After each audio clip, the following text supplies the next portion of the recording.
everybody, I'm Bree the Plant Lady, and today I am doing some post-frost cleanup to try and get these beds ready to layer mulched leaves that have fallen from my deciduous trees. Now remember, these beds we built starting on January 1st. They're not even a full year old, and we've had 2 really productive cycles out of them, but I have not put in enough organic matter for the long haul. So that is my primary focus right now. Being able to use nature's greatest gift, aka fallen leaves, get them mulched with the lawnmower, put back into these beds, and then ultimately I'm going to top dress with a few more inches of compost so I can direct seed later on this winter. But first step is going through and actually collecting all the awesome seed that is behind me.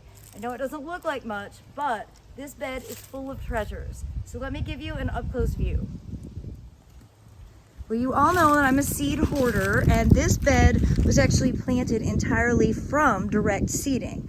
So of course I have to collect seed from it so I can do it again next year. So what do I have? Well, I've got lots of cosmos seed. Let's see if that will focus. There we go. I also have lots of zinnia seeds, and this was a really beautiful, brilliant yellow.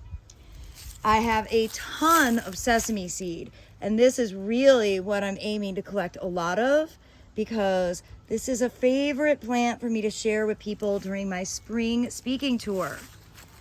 And I've also got sorghum seed, but it looks like the birds have done their job and eaten most of it. So I don't think I'm going to be collecting much sorghum seed in here, although I've got one viable bit here. So I will save that because honestly, that is enough to do a major planting next year. You don't need a ton. And then I'm just gonna get all this cut back, cleaned up, and really start focusing on layering in organic matter.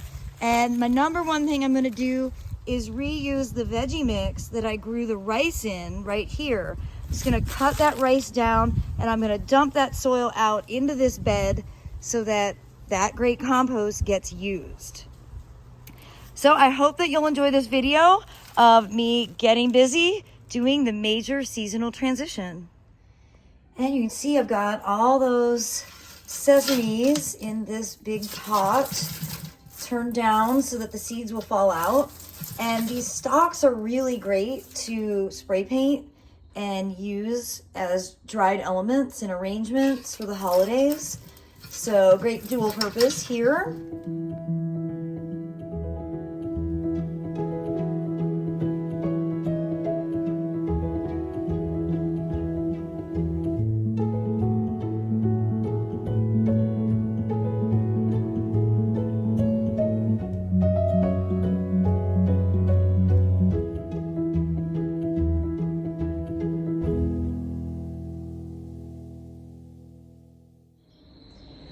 Well, the sun is setting, but I did get this bed cut back. I didn't rip the roots out. I just cut everything down. They're all annuals, so those roots will decompose in place, adding more organic matter. And tomorrow I'm gonna start layering in lots and lots of ground leaves. And then on top of that, I will add another layer of fresh veggie mix so I can direct sow in that. And I do have a class coming up on December 6th. We have a few spots left, so I'm gonna drop that link in the description.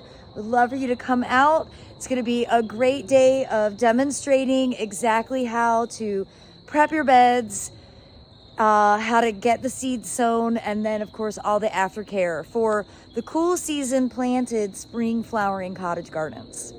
Well, I do hope that you will subscribe and continue watching as I make progress here in my central North Carolina garden as we transition from summer to winter. Thanks so much for watching, and happy gardening, everybody.